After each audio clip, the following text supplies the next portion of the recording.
Welcome to another episode of Unleash Yourself podcast, and I have the pleasure to have Rachel Paling with us today. Rachel, how are you? How have this Sunday been for you? Beautiful Sunday morning, dog walk, a little bit of relaxation, a little bit of yoga, super start to the day.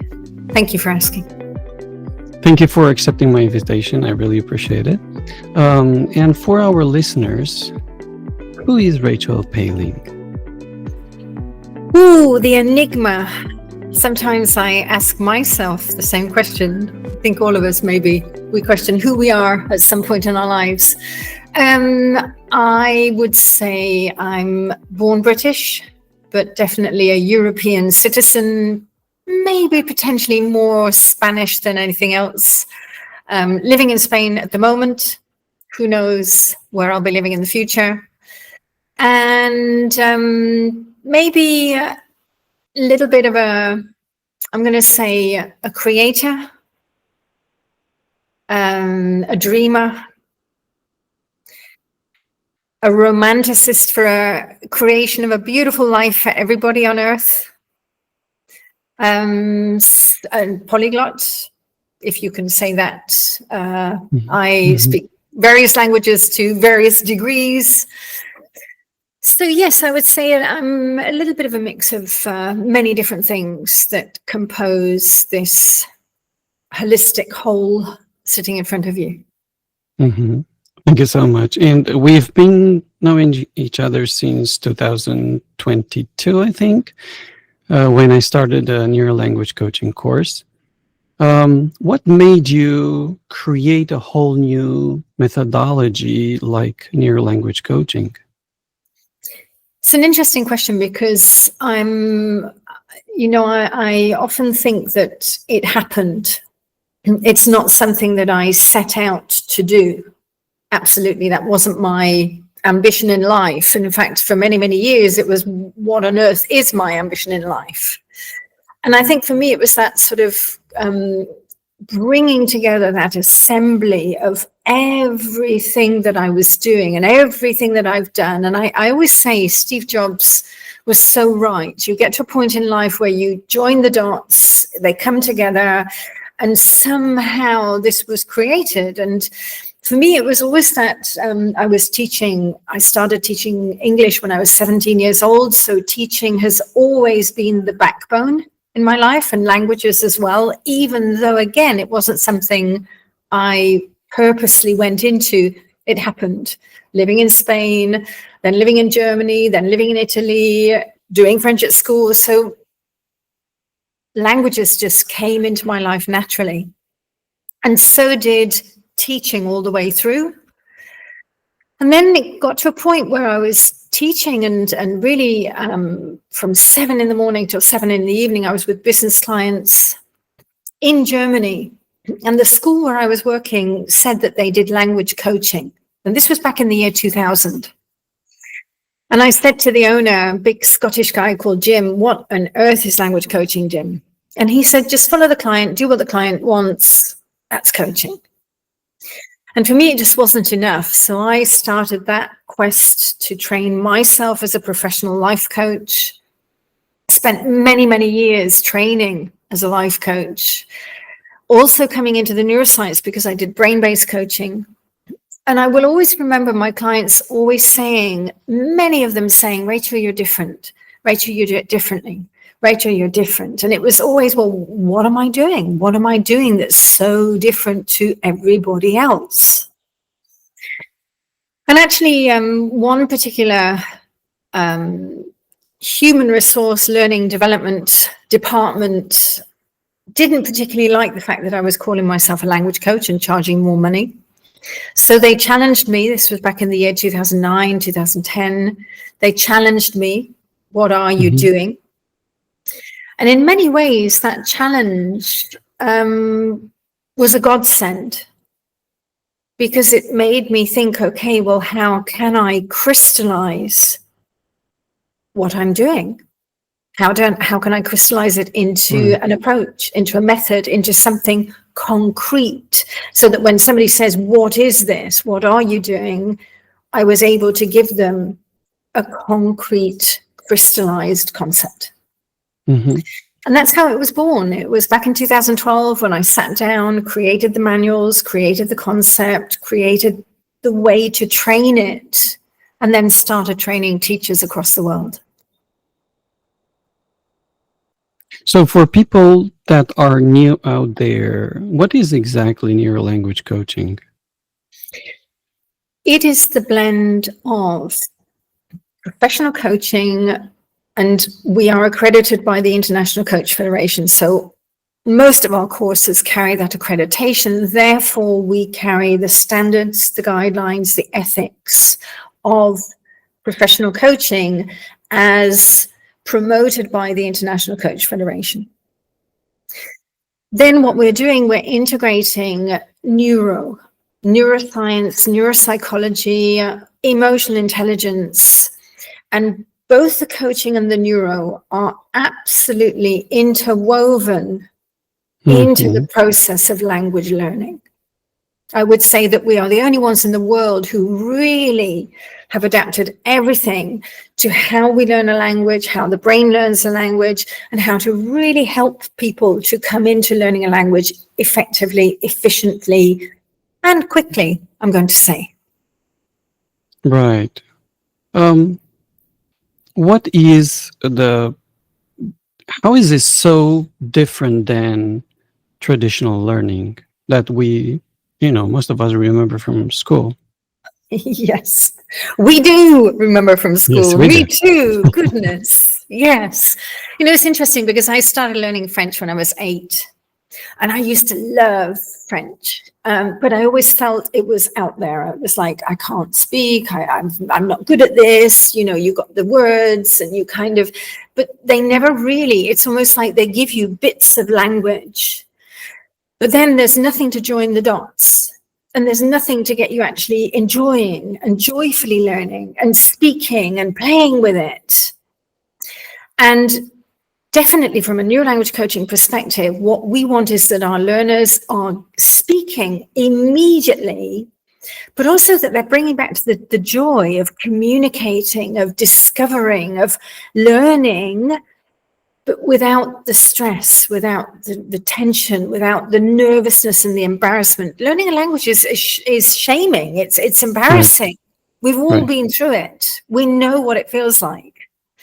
So when we can take the stress, we take away that feeling of strangeness and shame, and we really get people playing with it, joyfully playing.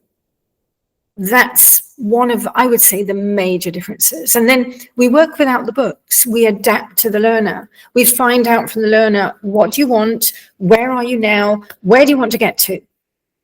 And we're also maestras in breaking the language down. When you learn a language, all teachers just throw so much language at you. It's like, oh my God. And the brain is trying to piece it together. What we do is we take it in little chunks, chunk. We break down conversations, we break down grammar, and that helps the brain to compartmentalize and construct. And we also connect in with native. So we're trying to get the brain to pattern from native language. Everybody's learned a language. Everybody on earth has learned a language already. But the problem was we learned it subconsciously. Now, when you, from the age of 7 or 8 onwards, you start to learn consciously, you can actually bring in both the conscious and the subconscious learning to get a faster learning effect. So yes, there's quite a few things that we do differently, really. And because you mentioned this subconscious learning and you brought in subconscious, how does neurolanguage coaching make a brain-friendly environment, or how does it create a brain-friendly environment, taking into consideration the subconscious mind?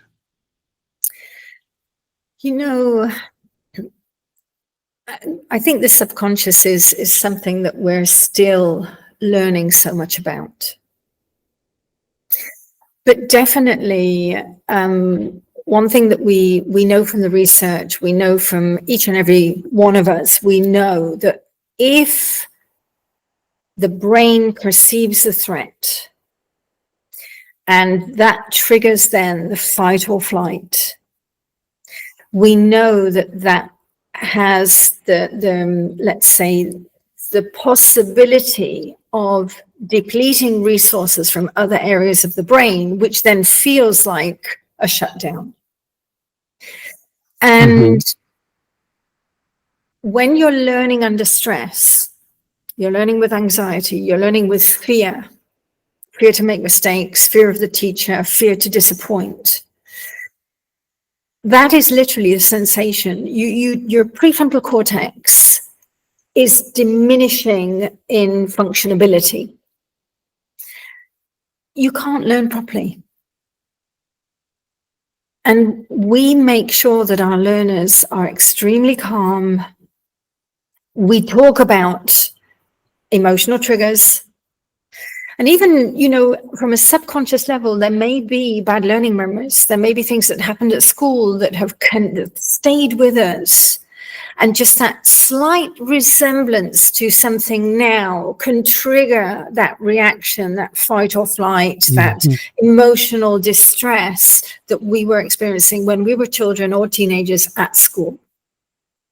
So again, it's how we can bring out the expertise of the coach to coach people around emotional triggers, bad learning memories that are very deeply lodged in our subconscious memories, maybe without us even realizing it, Lucian. So how does neurolanguage coach, I'm sorry, I'm interrupting you.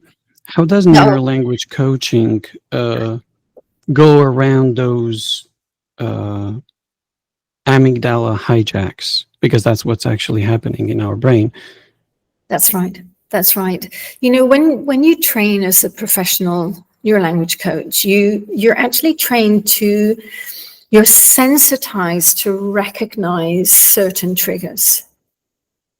There may be triggers like status. There may be triggers like threat to my autonomy. Right. There may be triggers of the fact that I'm not connecting in enough. There may be the bad learning memories. There may be something that we have no idea what the trigger is. But because we are sensitized to detect when something is happening, and when you train as a professional coach, you change the way that you communicate. And you really learn how to dialogue with learners. And that dialogue opens up the accessibility to be able to discuss emotional triggers, emotional questions, how can we help, what needs to happen. And as a professional coach, you're really moving into compassion. And compassion is, I'm really sorry that this is happening. May we talk about it? And what can we do to help? And what can we do to make this better for you? So it is it's a training on a deeper level, because at the end of the day, each and every person is different. Each and every person has experienced different things in their life, good and bad. And when you're sitting with a learner, we're moving away. You and I grew up in a world where, as learners, we had to sit down, shut up, and adapt to the teacher. Right. What we are doing now, we are moving into a new era. And this era is about us, teachers, trainers, educators, adapting to the learner. And that now changes the whole landscape of learning. How deep, Rachel, this goes into learning a new language? Learning a new language, obviously there is so much to learn. If we think about babies and how we then learn our native language, it takes us between 5 and 7 years to speak our native language well. Mhm. That's a long time. But we only learn through subconscious input, through exposure to language, observing, listening, copying, mimicking, conditioning. That's how we learn in those early 7 years. And that's how we learn our native language. But even then, learning a language is a lifelong experience, because we don't die fully knowing our native language. Right. So in fact, how deep is language learning? It's endless. It's endless. I will die without fully knowing my native language. That's how deep language learning is. But the question for every language learner is, when will I be able to communicate? When will I be able to speak? When will I be able to defend myself, argue, discuss, debate, whatever I need to do?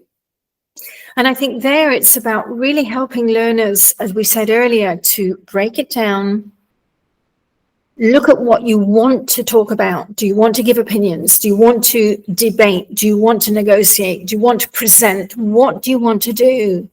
And let's build up that skill and that language around it. And then moving forward by adding and adding and adding. So I think language learning is endless, infinite. And then the question is, how deep does my learner want to go? That's the real question. Thank you.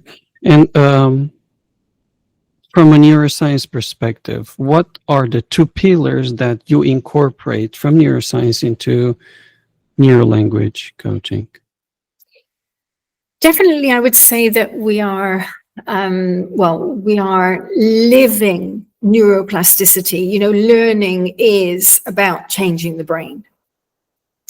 And neuroplasticity, if we take different aspects of it, you have the aspect of, yes, the brain can change, how to bring that message to learners, because there are so many people who still do not live that message. Oh, I can't do this. Oh, I'll never be able to do this. Oh, I'm too old for this. Oh, I was no good at this as a child. So there, the question is how to really help learners to go beyond. And, you know, as your podcast is called, to unleash that potential that they really possess. You know, I think it's that question of how to help people to feel limitless. So that's one aspect of neuroplasticity. The other aspect is lifelong learning. What's stopping us from continued learning through life? And also the message to kids, you know, we really need to change the message and say, look, at the age of 16, 17, 18, don't worry if you just start off with this profession, because later in your 20s, your 30s, your 40s, your 50s, you can change your profession as many times as you want nowadays. It's not about pushing people into a box and saying that's the box you have to live in for the rest of your life. So I think it is how we're living neuroplasticity, how we're changing the messages, even older people. I do think we need to stop saying the word retirement. For me, it's about recalibrating. Yes. And you know what? Every step of our lives, we are recalibrating in our 40s, our 50s, our 60s, our 70s, our 80s. It's about recalibrating and getting to a point where you're creating the life that you really, really want to live. I think when you're younger, you're experimenting to find out what is it that I want to do. But then you get to a certain age where you say, okay, I've tried so many things. I know what I don't want. Now I want to create what I do want. So neuroplasticity, I would say, is the real pillar. And understanding how we learn, I think, is learner autonomy is probably the second pillar. And that, you could say, comes from the psychology, the neuropsychology. We really do know from a lot of the scientific research that when people set their own goals, they create their own paths, they are more likely to achieve those goals. And not only that, but also achieve psychological well-being. And for so many years, I think the educational systems have taken that away from us, making people very dependent. So what we're trying to do is we're really helping people to find their autonomy again, to find their voice, to find their inner desires and passions and potential. And really sitting there and accompanying them to achieving and achieving and achieving. Very interesting idea. People feel somehow limited by invisible walls. Why is that happening, especially in language learning? Again, possibly from the belief that we were given at school of being limited. And many, many times at school, maybe we had messages from teachers or even other school children, friends, oh, you're no good at this, or laughing at us, or, that making us feel bad. And we carry that through life. And there's always that sort of inner voice, you're not enough, you're no good, and we tend to keep that inner voice alive because it came in at such an early age. Whereas if you've got kids who are really encouraged and really, they're told you can do this, you could, if you wanted to, you could achieve this. There was some research with some kids in Hawaii, and they followed these kids through 30 years of their lives. And they really saw that those people who grew up to be the most resilient were the ones who had the best mentors and teachers with them right from the beginning. Wow. And we see there, and even, my supervisor with my studies, Richard Boyatzis, he also, his research on intentional change theory, resonant relationships, is proven to be absolutely key. So here we, the teacher, trainer, coach, educator, we're in a key position to help people go beyond those negative beliefs which have come in through childhood. And I think as well, we live in a world where I'm probably going to say something that's going to be a little bit polemic. Personally, I think everybody should throw away their television.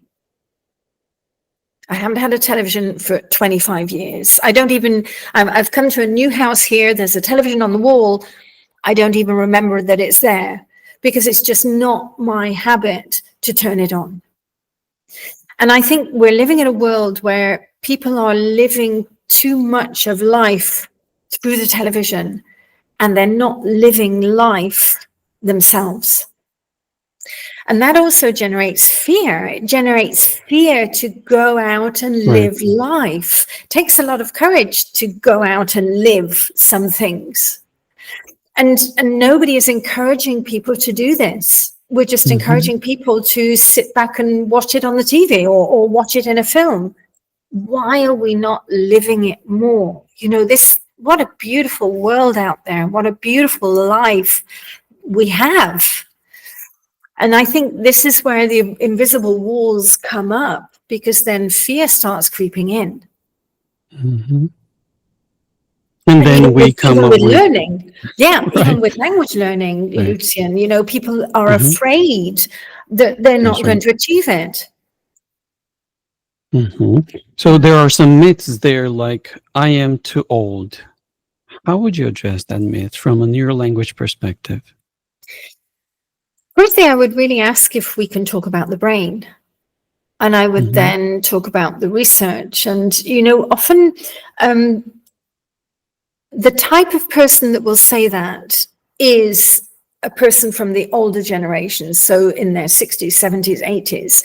And it's not their fault, because actually when they were younger, the neuroscientists themselves believed that the brain was static. So even me, I grew up thinking, this is the brain you've got, that's it for the rest of your life, nothing to do about it. So a lot of these people really grew up with that belief, philosophy, and truth. Now, since the 1970s, the neuroscientists have totally gone the other way with the message, the brain is plastic. Absolutely. And we have so much research to demonstrate this. So I would gently ask that person, may we talk about this? May I share with you some of the research? Because since the 70s, 80s, 90s, and over these last 40 years, we have a whole body of research demonstrating just how much we can change the brain. And the brain can change not only structurally, also functionally. Mm-hmm. And I'm going to say it the other way around, not only functionally, but also structurally, the brain can change. And it is so true, use it or lose it. Playing the piano every day, you're using your brain, you're firing up the neurons to play the piano, you're going to get better and better because those neural connections are going to get stronger and stronger. As soon as you stop playing the piano, those neural connections are going to get weaker and weaker and weaker. So I would really talk to that person about how the brain functions on a very simple level. You know, sometimes even with children, we need to give them this message. Mm-hmm. All righty. Thank you so much. What is one simple thing that anyone can do to make their personal study even more brain-friendly and effective, starting today?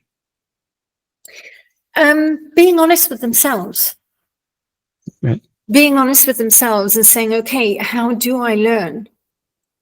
How do I like to learn? What's going to get my brain chemistry into positive brain chemistry rather than negative, guilt, obligation? What are the activities that I love to do? What are the activities I hate doing? Mm-hmm. And really getting honest with self to find out what is my way of learning. Because at the end of the day, we are all different. Now, from the scientific perspective, we've got a whole body of science now, the science of learning, where yes, multiple sensory input is the most effective way of learning. But at the end of the day, if we follow the research that says every brain is different, everybody experiences, everybody perceives and interprets information in different ways, then I would say it is for each and every one of us to really be honest with ourselves. I personally know that I need to write something down to learn it. If I'm just listening, no. But if I'm writing it down, fine. If I'm walking and listening, fine. If I'm sitting down and listening, I go all over the place. So yeah, self-discovery. I think self-discovery is key. And the second thing I would say with language learners, say it. Say it. Say it to yourself. Because when you're writing, reading, and listening, it's a totally different network when you start speaking. And that's why so many people, they understand, they listen, they read to perfection, but then they can't produce the language. So if you're reading something, read it aloud. Talk to yourself. Even if everybody thinks you're crazy, talk to yourself. Start to think in that language. Create the thinking patterns in that language. That would be my tip for specifically language learning. How about subconscious learning? Subconscious learning is interesting, you know, because there's this famous story about about DARPA and US military, the Navy SEALs, how they learn languages and theoretically how they learn in flotation tanks, which takes them into these very subconscious brain waves, and they're bombarding the brain with the language. You know, it's interesting because as children, as we said earlier, we're learning our native language through subconscious input. Mm-hmm. And as adults, we often forget we can learn through subconscious input. And in my own experience, you know, I look back and I realize when I was living in Germany, I didn't take any lessons. And at that time, I was actually learning Italian because I was working in Italy at the same time. I was commuting Germany and Italy. So my priority was Italian. But German, obviously, I was being bombarded with German every single day. Supermarket, street, coffee shop, wherever. In 5 years that I was living there, I started to speak from no lessons, from just being around a German environment. And for me, that made me then realize that's exactly how children learn. And we said earlier, it takes 5 to 7 years. It took me about 5 years. And it's interesting when you speak to learners about this, subconscious input is something that we don't really think about enough. Right. We do need to sort of, if you think about somebody who goes to live in the country, I had an example of one amazing gentleman a couple of years ago. He came to me because he wanted a Northern Kurdish coach to learn Northern Kurdish. And he had got this challenge to learn it as fast as he could. He went to live in the country. And with me, because I didn't have any coaches who could deal with that language, and obviously I don't speak that language, he and we had a couple of sessions where we were patterning and looking at the patterns of the language. We could see actually the verbs were very similar to French. And we talked about how to learn in a brain-friendly way, how to break it down. He also looked at other brain-friendly ways of learning. Quite a list of long list of brain tips. And that was in the October. And at that point, he was an A2. Mm-hmm. He went to live in the country. He was bombarding the brain. He was working on it every day. In June, he contacted me to say that he'd passed the C1 exam. Wow. That was in 8 months. There we go. In 8 months. So there you see, when you've got conscious and subconscious learning, explicit and implicit together, when you go to live in the country, when you're bombarding the brain constantly, when you're actively also working on the language, you can learn a language very, very quickly. Mm-hmm. But does this neurolanguage work for everyone? What's your take on that? You know, a lot of our learners are used to school and how things were at school. So you may have a little bit of that resistance to coming into learner autonomy. There may be that little bit of, I want to be spoon-fed. I want you to tell me. And to some degrees, teachers can, Right. but there's a limit.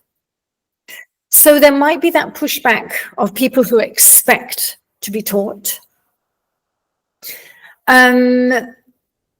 There may also be that sort of not wanting to go into self-discovery, not wanting to explore how to learn. So again, just following the habit and routines that they had through life. Honestly, normally, most people are open to this. And most people, when they try it, they love it. Because at last, somebody is listening to them as an individual, as a unique person, as a unique learner. I remember one of our coaches, she called me sometime after she'd done the course in Denmark. And she said, Rachel, I had a 50-plus client executive. And when I asked him, how do you want to learn? She said, he looked at me and he said, do you know what? I'm in my 50s, and that's the first time anyone has ever asked me that question. And he said, I love it. Thank you for asking me. Incredible. And this is the point, that we're breaking paradigms here. We're breaking expectations of how learning has been in the past and should be. And we're now introducing a totally different way of doing it.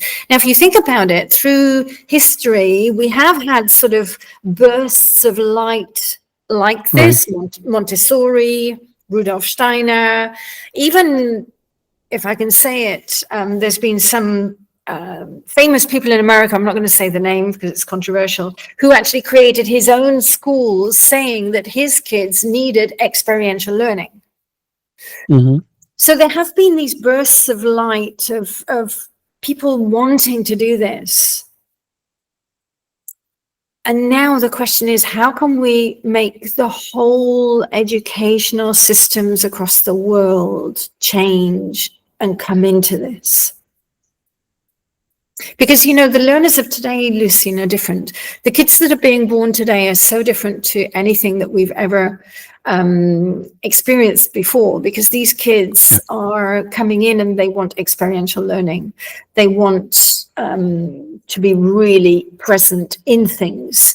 And I also, what I'm observing, and I don't know if all of you who are listening agree, I'm observing that these kids are strong enough to actually walk away if they're not interested. And they don't care. So if we're not careful, we're losing kids along the way because we have this tendency of labeling, of saying there's something wrong with them. There's nothing wrong with these kids. These kids are very clever. But they're different. And this is where we do need to adapt to them, because otherwise there could be, it could be that we're really harming some of these kids. Mm-hmm. Yeah. It's interesting because you mentioned kids and, you know, this new younger generation. I had clients in my teaching, and they are so afraid of grammar. So I would like to tap a little bit into grammar right now. Why people are so afraid of grammar, really repulsive to it. And should we integrate grammar into neurolanguage coaching? It's interesting because, out of curiosity, Lucian, were these little kids who were? No, they were young professionals. Young professionals, right. And I would say it's because of their bad experience at school. The way that all of us, each of us, did grammar at school was, can I say the word horrendous? Because it just didn't help us to learn the language, and it was boring, and it was monotonous, and it was, here's the book, this is what it is, now do it. And that's not how we learn a language. Learning a language is alive. It's speaking, communicating, living the language. It's not reading a book and saying, this is the grammar. By the way, let's be really, really honest here. Institutionalized language learning has only existed over the last couple of 100 years. Prior to that, there were no grammar books. How did the Romans learn languages? How did they learn languages on the Silk Road when they were trading with each other from all over the world? How did Christopher Columbus didn't go off there with a grammar book. So I would actually say that grammar learning and institutionalized language learning is contrary to how we've ever learned a language before. And maybe instinctively we know that. Maybe that's what we instinctively are rebellious against, you know, that. So I can totally understand that young professionals turn around and say, grammar, no, thank you. Now, on the other side, if we look at the benefits, what grammar does, it helps our brain to pattern. And our brain is a patterning machine. Our brain loves patterns, connections, associations. Now, when you treat grammar as something that can stimulate those patterns, and if we can then see the pattern and then get you into the pattern, that's when grammar actually becomes curiosity evoking, arousing. And when you go into curiosity, you're provoking the dopamine production, then you're getting you're getting that, wow, what's this about? Like kiddies, you start to get curious. That's how we should really bring grammar into schools, into that curiosity space, more than anything else. How is this in your language? How is it in this language? How is it different? Where are the differences? Oh, look, that's how you do it. This is how we do it. And it becomes exciting. You mentioned dopamine. Why is dopamine important in the language learning process? You know, from all of the research, dopamine is really that sort of pleasurable, pleasure arousing, that motivation, inspiring, that chemical that kind of, but it's also the one that's sort of like the addiction, you know, when you get a like on Facebook and you want more and you want more. So it's a little bit that controversial as well. But dopamine is also heavily involved in memory formation. And from the research, we know that when you're learning, if you have more dopamine in the prefrontal cortex when you're learning, you're actually going to be making more connections. So dopamine is key for learning because it really helps with motivation, reward, pleasure, memory formation, and retention.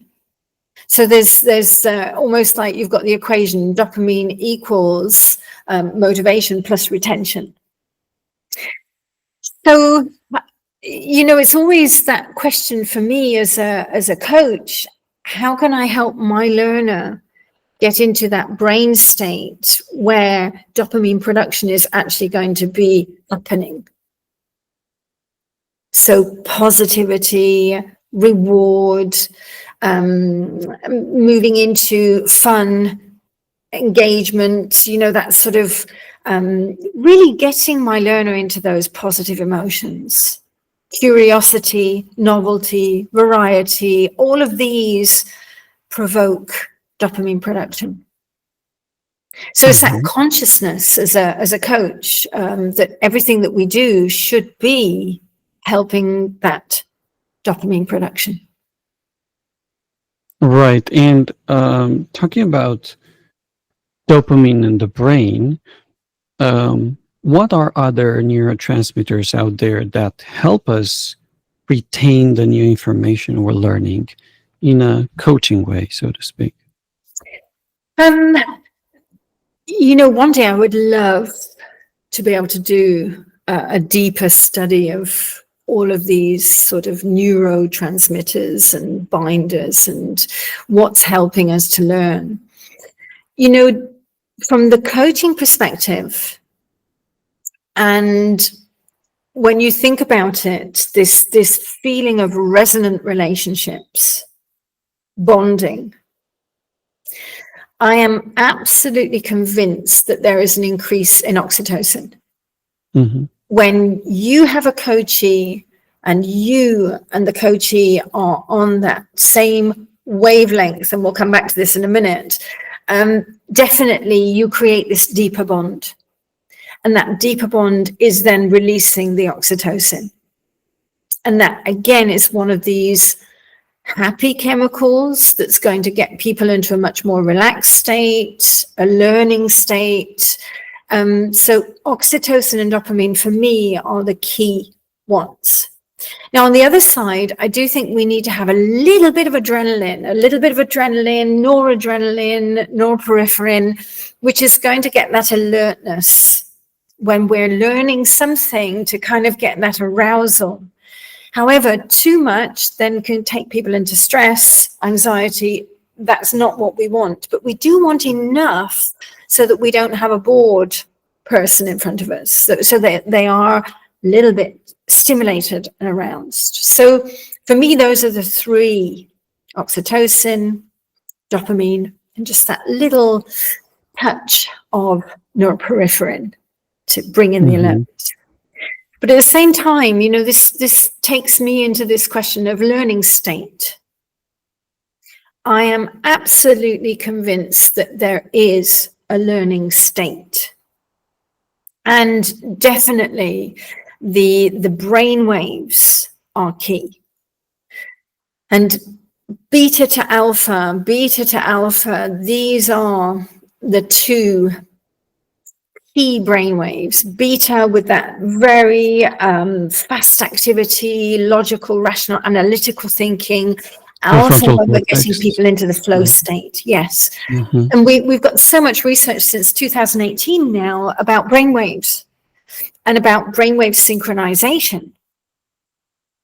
And even, the proof that when we are in a learning environment with our learners, there was research in a biology class where they saw that those who were on the same wavelength as each other, the students who were on the same wavelength with the teacher and each other, were the ones who were much more engaged in that lesson. And I'm convinced that when you are working with somebody, it's not only the brain chemistry, it's also the learning state, but it's also the brainwaves. Mm-hmm. There's a whole series of things that get people into what I call the perfect learning state. And that gets us to mechanical and mastery goals. Can you explain a little bit about this? Yeah, it's interesting because when I first wrote the manual in 2012, I don't think I really understood the depth to which I had this brainwave. And the more that I've gone into it, the more that I've gone deeper and deeper into the research, into working with people and into seeing how both of them function, it's quite interesting, the impact. So in neurolanguage coaching, we focus on mechanical goals, which are the grammar, the structure, the pronunciation. So everything that brings the language together.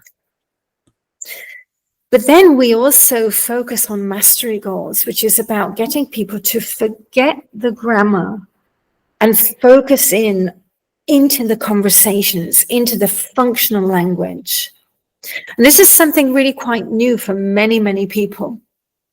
And what we are trying to do, we're trying to get them with enough language so that they then can get into flow and flow states.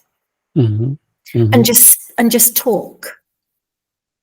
Because that's the objective of speaking a language. When we speak, as I speak to you now, I'm not thinking about speaking. It's flowing from my cerebellum right through to the working memory. And there's this beautiful flow without me thinking about it. And that's what we want our learners to achieve with the target language that they're learning.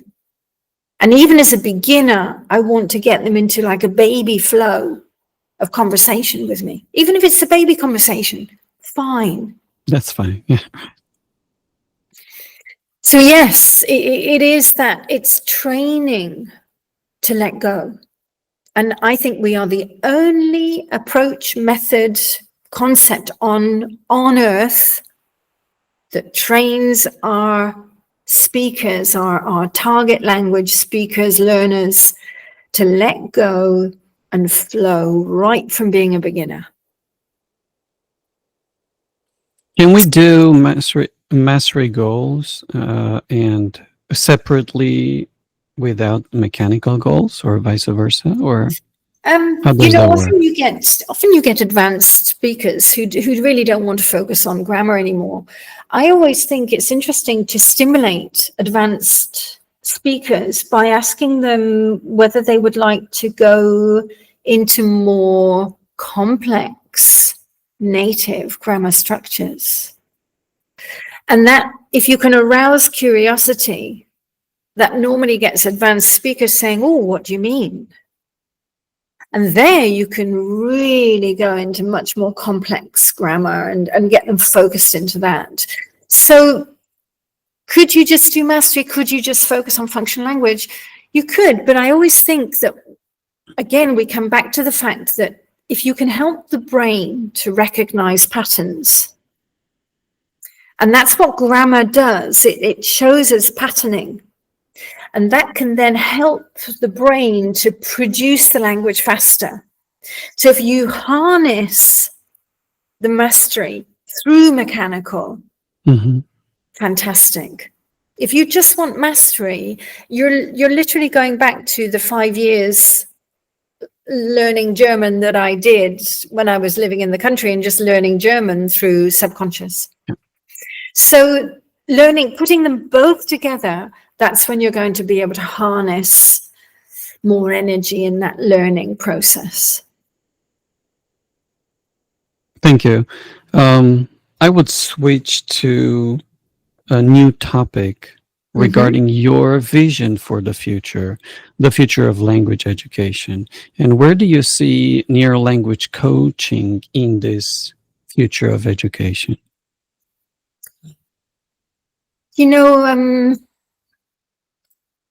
Firstly, I would love to take this onto a broader level, where hopefully we are now bringing in a new, I was going to say, breed of teachers, a new genre of teachers, where we really are developing compassionate teachers. And when I say compassionate, teachers who have come into professional coaching, they know how to communicate, they know how to adapt to learners, even with a group of learners, that they know how to handle situations. Because at the moment we have a lot of teacher burnout, we have a lot of teacher stress, anxiety, especially post-pandemic. And there, the question is how to help teachers to transition into being able to handle what's happening, but also being able to become more compassionate and more human, and adapting the way that they teach to learners. And there, my vision is that, yes, we will be able to do that. We'll help teachers to transition in that way. I call this new genre coaches, so teachers to coaches. For language learning, definitely there is a shift now in the market. You can see so many others coming into coaching, language coaching, and neuroscience and everything. Fantastic. So, there are a lot of inspired ways of learning languages. However, we're also up against AI. And the language teacher is actually the most endangered species of teacher on earth. And that's where I think those who have transitioned into coaches, into coaching, into being that professional coach, as well as embodying the emotional intelligence, the neuroscience, the neuropsychology, those will be the ones that can accompany learners together with AI. So I do think it's not only about teachers transitioning, it's also about helping them to understand how to accompany what's coming in the future, because we cannot stop it, and it will become more and more and more. Right. So my vision for the future is that we are becoming more compassionate as teachers, but together with that is also the vision that we're going to be changing the educational systems. And actually schools are going to start breaking down these enormous classes into smaller classes and much more focused learning. So we're not going to waste time learning things that we don't need to learn. We're really going to focus in and say, right, we're changing curricula, we're changing what kids of today need and don't need, and we're really going to come into smaller groups so that we can reach those kids much, much more than ever before. And that we allow kids to be kids, and we stop throwing all of this homework at kids that are drowning at the age of 5. What's that about? So, yeah, I'm hoping not only it's about visions of changing teaching, teachers, but also changing systems. And also bringing back the joy to life and learning. Right. It's somehow I feel that sometimes we forgot the joy of learning. Where is the joy of learning? The joy of life, Lucian. There we go. Yeah. There we go. Life is about learning. Life is learning. Learning is life. And without that joy you're right. Life becomes a chore. And I don't think that's what we're here for. We're here to experience, to love, to live, to discover, to uncover, wow, so much to do and learn and live. Thank you so much, Rachel. Do you have a final word for our audience?